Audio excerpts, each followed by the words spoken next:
नमस्कार दोस्तों, मेरा नाम विभोर कौशिक है। Welcome to my YouTube channel geopolitics Khichdi. दोस्तों, ये वीडियो जो वेनेजुएला के प्रेसिडेंट यूएस फोर्सेस ने कैप्चर किए हैं उसके रिगार्डिंग है। वेनेजुएला के प्रेसिडेंट मदुरो और उनकी वाइफ दोनों को यूएस ने कैप्चर कर लिया है। इस वीडियो में हम जानने की कोशिश करेंगे कि यूएस ने ऐसा क्यों किया और इसके पीछे कारण क्या है। क्या ये सडनली हो गया? क्या ये प्री प्लान था? इसमें विश्व के लिए क्या मैसेज देना चाह रहा है यूएस, और स्पेसिफिकली भारत के लिए क्या मैसेज देना चाह रहा है यूएस? इस वीडियो में यही सब हम जानने की कोशिश करेंगे। Before starting the video, I would request all of you to please subscribe to the channel, like the video, share the video, and if you want to comment, please feel free to comment as well. तो without wasting any time, let's start the video. देखिए, जब हम बात करते हैं कि geopolitics की, specifically जब हम बात करते हैं north American and south American continent की, तो विदाउट डाउट उसमें यूएस अपने आप को हेजमोन मानता है, एक बिग ब्रदर मानता है, और वी कैन से फादर मानता है उस रीजन का। यूएस का ये सोचना है कि उस रीजन में उसकी अग्रीमेंट के बिना पत्ता भी नहीं हिलना चाहिए, और इस फिलॉसफी को साथ लेते हुए जब वेनेजुएला के प्रेसिडेंट आई थिंक इन 2018 इनको दोबारा से ये इलेक्ट हुए थे, मदुरो, तब से ही वो यूएस की नज़रों में खटक रहे हैं। उन्होंने क्या किया मदुरो ने कि उन्होंने अपने रिश्ते चाइना से बेहतर किए और यूएसए से उन्होंने अपने रिश्ते काट लिए।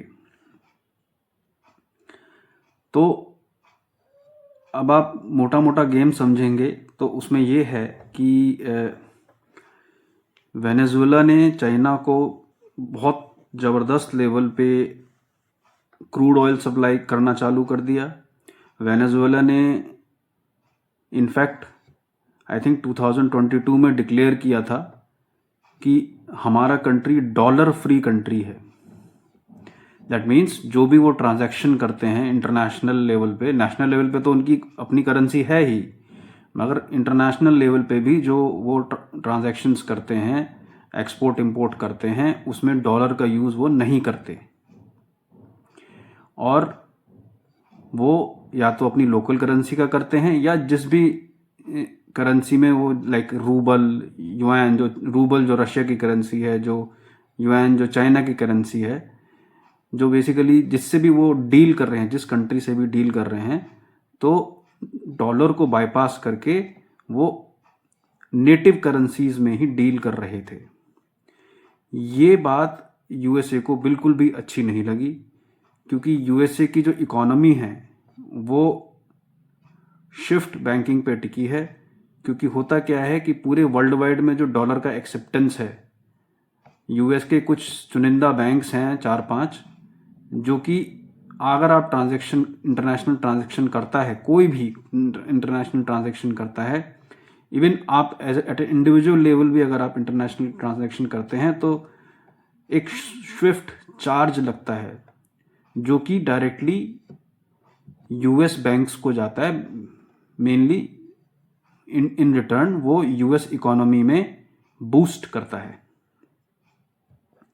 तो आप देखिए कि ऑलमोस्ट, आज की बात करें तो ऑलमोस्ट 80 to 90% जो इंटरनेशनल ट्रांजैक्शंस होती हैं करेंसीज में, उसका वो यूएस डॉलर में होती हैं। और भले ही चाहे फॉर एग्जांपल ईरान और लेट्स से चाइना में डीलिंग हो रही है, अगर वो डॉलर में परचेज कर रहे हैं तो उसका ट्रांजैक्शन फ़ी यूएस बैंक को कुछ चुनिंदा यूएस बैंक को जाता है, अच्छा खासा अमाउंट जाता है 4-5% का, और उससे यूएस की इकोनॉमी बूस्ट होती है।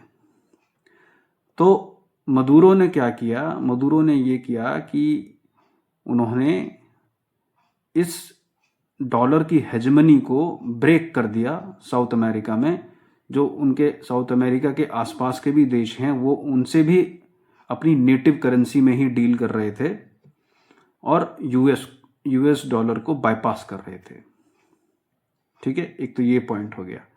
दूसरा पॉइंट ये हो गया कि बोलिविया, वेनेजुएला, ये सब कंट्रीज ऐसी हैं जो कि घने जंगल हैं वहाँ पर, और वहाँ पर जो ड्रग्स हैं उसका बड़ा अच्छा खासा सेवन होता है।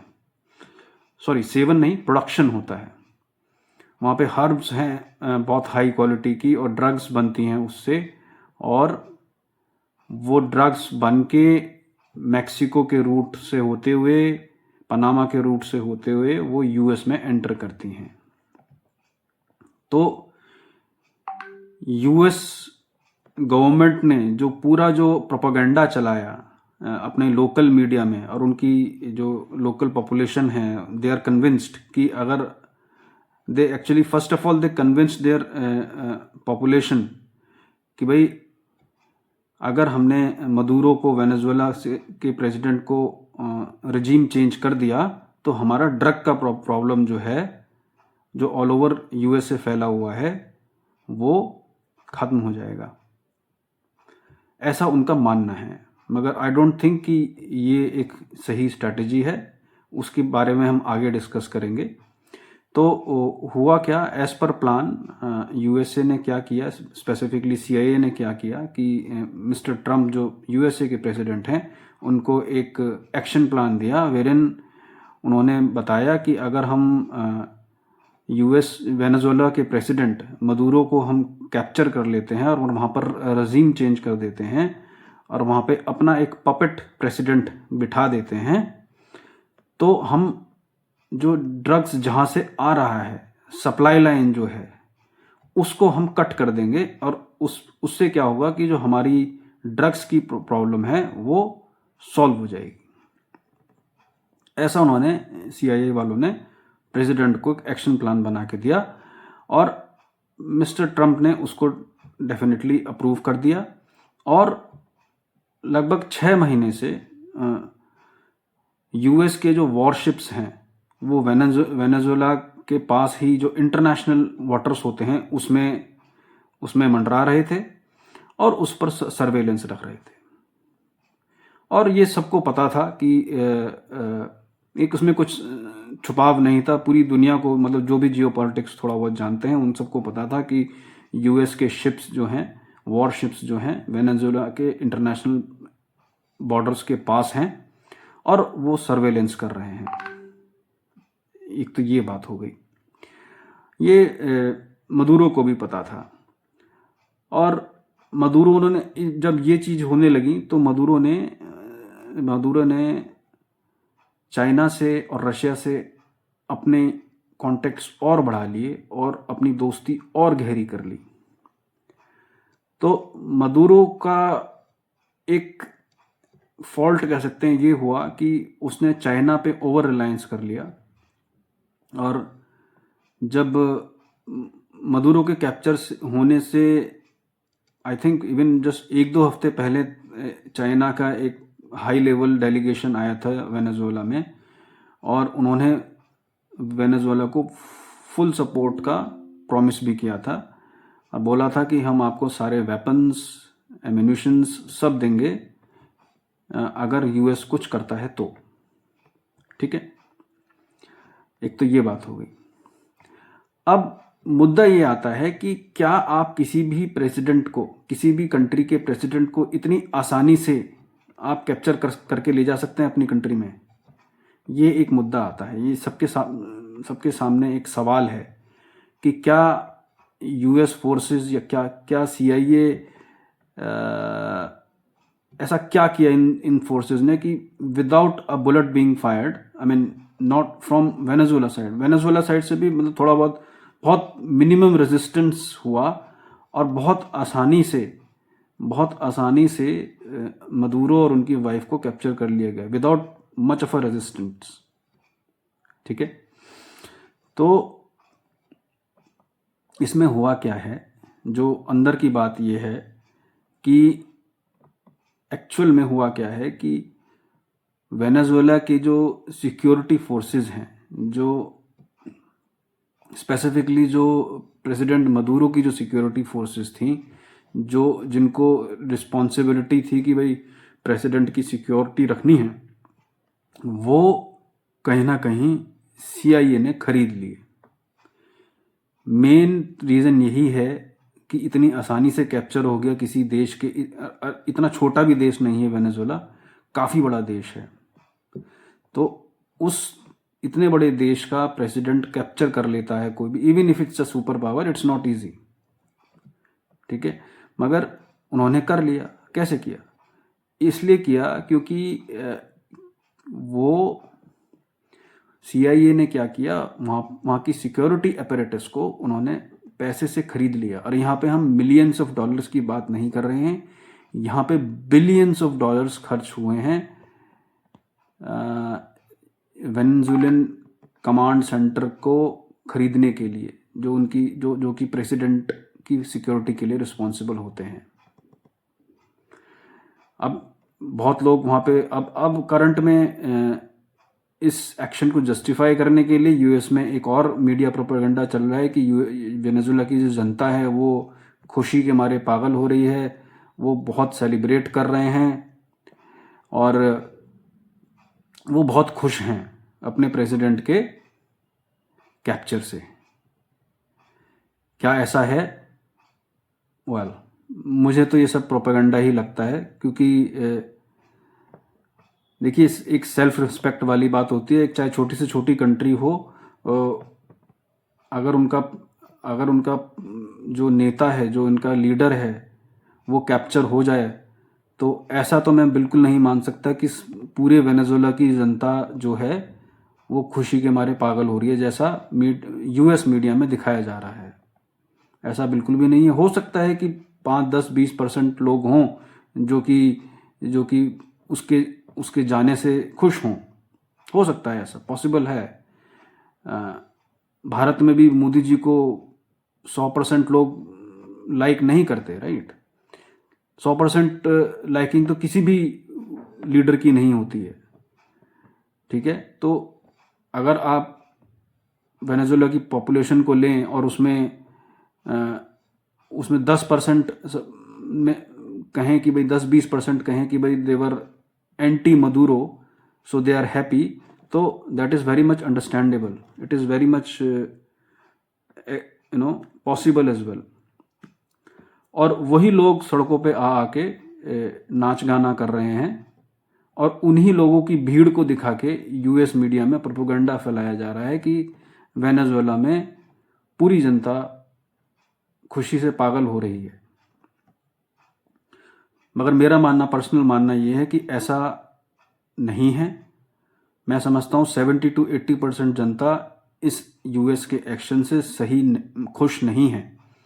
और US वेनेजुएला क्या कर पाएगा, क्या नहीं कर पाएगा, that's a matter of speculation, क्योंकि वेनेजुएला की जो मिलिट्री है वो कुछ खास है नहीं, और ना ही वो कोई न्यूक्लियर पावर है, और इसी वजह से उनके बेचारों के पास कुछ बहुत ज़्यादा ऑप्शंस हैं नहीं US को ट्रबल करने के लिए।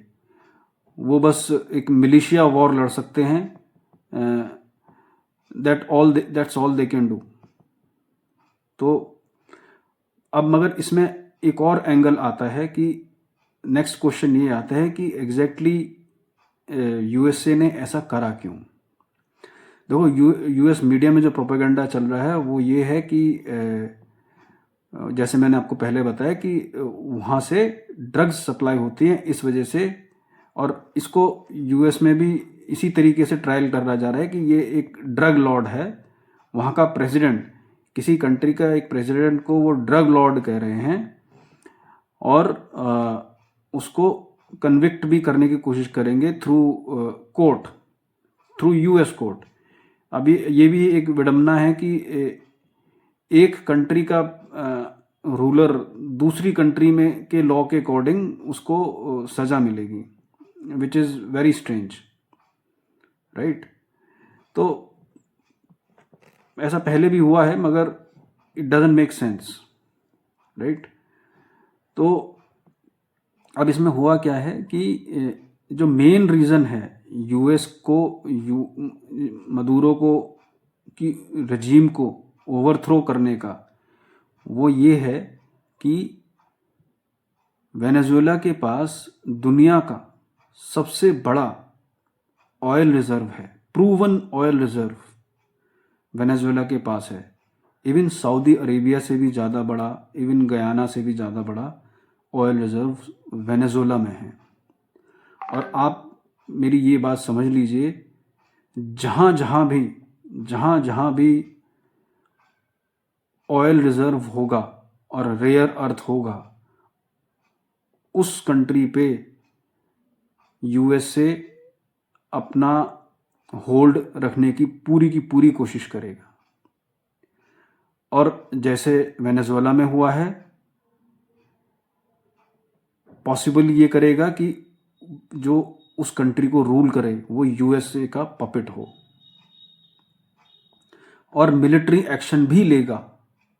मगर उसमें एक कैच है, मिलिट्री एक्शन तभी लेगा जब उसके पास न्यूक्लियर वेपन्स ना हो।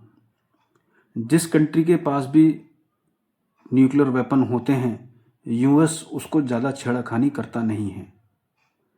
नॉर्थ कोरिया साइज में भी बहुत छोटा है, पॉपुलेशन में भी बहुत छोटा है, और आए दिन यूएसए को धमकाता रहता है। यूएस कुछ नहीं करता उसे, क्यों? क्योंकि उसे पता है नॉर्थ कोरिया के पास न्यूक्लियर वेपन है।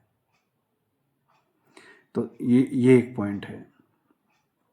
और दूसरा पॉइंट जो मैं बता रहा था आपको कि ऑयल का जो मैं एंगल आपको बता रहा हूँ, वही एक मेन ऑयल एंगल है।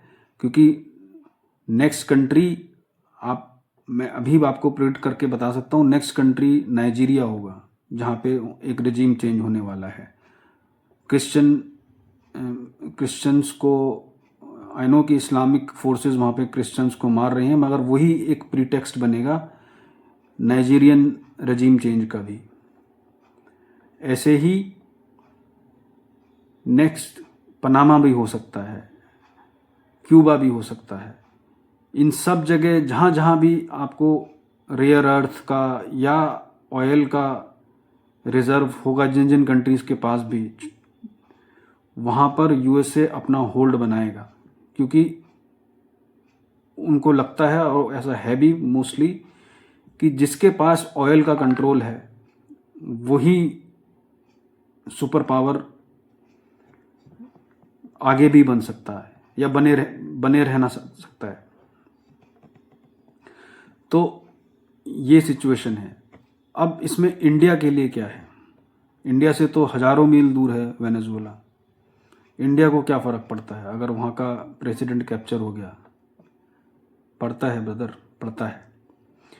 क्योंकि अगर आप पैटर्न को देखेंगे, अगर आप पैटर्न को देखेंगे तो वहाँ पर एक कैंपेन चला था, वेनेजुएला में एक कैंपेन चला था कि जो मदुरो ने जो इलेक्शन जीता है वो वोट रिगिंग से जीता है। और आप इंडिया में भी जान लीजिए अब क्या कैंपेन चल रहा है। इंडिया में भी यही कैंपेन चल रहा है कि वोट रिगिंग होती है, मोदी जो जीतता है वोट रिगिंग से जीतता है। ये कुछ नहीं है, ये सिर्फ प्रोपेगेंडा है, जनता को भ्रमित करने के लिए। ये धीरे धीरे एक झूठ को तुम 100 बार बोलते रहो तो 1000 में से 100 तो मान ही लेंगे, हाँ भाई, और वोट रिगिंग होती ही होगी। मगर ये सब प्रोपेगेंडा के अकॉर्डिंग करा जा रहा है। और जो यूएस स्टेट डिपार्टमेंट के जो बहुत क्लोज एक लेडी हैं, उनका मैं नाम इस वीडियो में रिवील नहीं करना चाह रहा हूँ फॉर सम रीजंस, उन्होंने क्लियरली बोला है और डायरेक्ट मैसेज दिया है प्राइम मिनिस्टर मोदी को कि अगर हम वेनेजुएला में ये कर सकते हैं तो हम इंडिया में भी कर सकते हैं। तो ये हमारी गवर्नमेंट के लिए, स्पेशली जो हमारा कोर है, यूनियन मिनिस्टर्स हैं, जो कोर है इंडियन गवर्नमेंट का, उसको बहुत अलर्ट रहने की ज़रूरत है आने वाले समय में। वहाँ पर CIA all over the world active है, इंडिया में भी एक्टिव है। इंडिया में CIA के साथ ISI भी एक्टिव है। हमारी एजेंसीज हैं, दैट इज़ ओके, मगर हमें सुपर अलर्ट रहना पड़ेगा। इंडिया में भी रिजीम चेंज करने का एक इंटरनल एफर्ट हो सकता है। मिलिट्री तो वो नहीं करेंगे जैसा वेनेजुएला में करा, इतनी उनकी औकात नहीं है, मगर इंटरनल लेवल पे कुछ मिस इन्फॉर्मेशन, डिसइंफॉर्मेशन फैला के वो रिजीम चेंज करने की कोशिश कर सकते हैं। हमारे को ज़रूरत है कि हम जो हमारे प्राइम मिनिस्टर की सिक्योरिटी है, जो कैबिनेट मिनिस्टर्स की सिक्योरिटी है, उसको on regular basis, on monthly basis, I would say even every 15 day review it. और उसमें अगर आपको कुछ भी इवन माइन्यूटेस्ट ऑफ फ्लॉ दिखता है तो उसको एकदम से टेकअप करा जाए, क्योंकि CIA के पास पैसे की कमी नहीं है। जब सिक्योरिटी ऑपरेटर्स वेनेजुएला में बिक सकता है बिलियंस ऑफ डॉलर्स में, तो इंडिया में भी जयचंदों की कमी नहीं है। उसमें बहुत सारे, आपको पता है, इंटरनली करप्शन इंडिया में भी है।